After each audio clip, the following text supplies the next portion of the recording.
The one thing that will really do Labour is if people have to cancel their summer holidays because they can't jet out to wherever, Spain or Greece. David Maddox, political editor of The Independent, here with my colleague Kate Devlin, our Whitehall editor. After another feisty PMQs from Keir Starmer, but I have to say a Prime Minister with a big smile on his face because of what had happened yesterday. Obviously, lifelong Arsenal fan and season ticket holder Keir Starmer is extremely excited about the fact that they have finally, after 2 decades, won the Premier League again. It was also a very funny moment when he was passed a piece of paper and it was pointed out to him that he'd accidentally declared that we now had a trade deal with North Korea. Yes. Dictatorship instead of its democratic neighbour, South Korea. But I thought there was an upbeat nature to what the Prime Minister was saying that wasn't exactly in keeping with the fact that he was getting brickbats from absolutely all sides about many things. For all the smiles and things, it can escape the consequences of some of his decisions, and not least that bizarre decision in many ways to relax sanctions on Russian oil.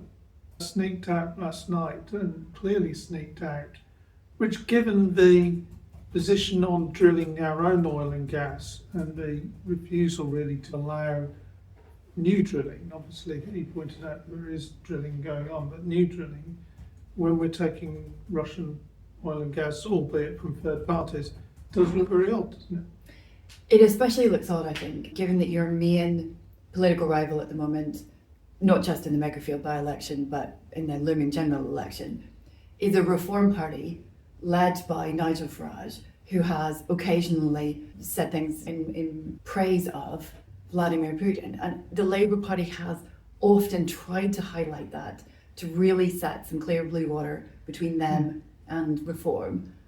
And now that's going to be a bit more difficult. I think it's going to be very difficult. And I thought 2 things that Keir Starmer said were particularly effective. One was talking about how the Prime Minister tries to hide behind processology, and you could just see it in his response and his slightly patronising tone, which she highlighted. But also that very line she said, we have one party pointing back to Reform who had taken money from Russia, obviously in reference to their former Welsh leader who's now in prison, and we have another party that's giving money to Russia. And given the times we live in, that was quite a devastating line, I thought. Obviously, the Prime Minister has not done this for nothing. A lot of people very dismissive of doing this for the price of an EasyJet flight.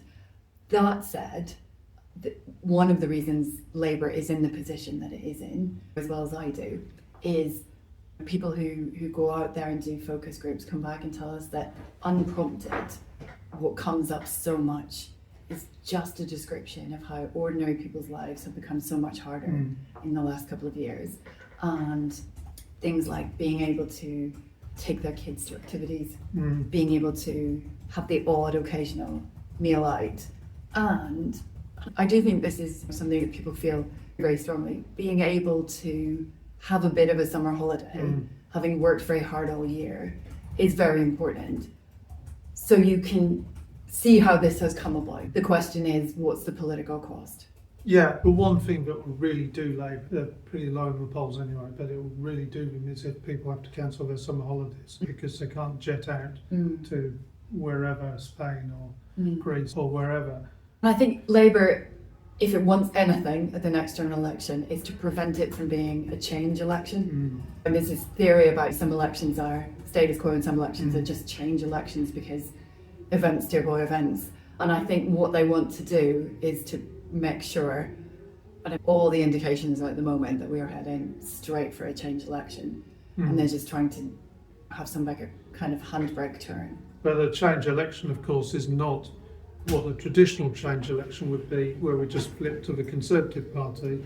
It is Nigel Farage and Reform, or maybe some sort of coalition involving Zach Polanski and the Greens, and it's the populists and extremists are definitely at the door. Parliament is off at the end of this week for recess, so let's see what that brings, and whether we have a sane Prime Minister at the end of it.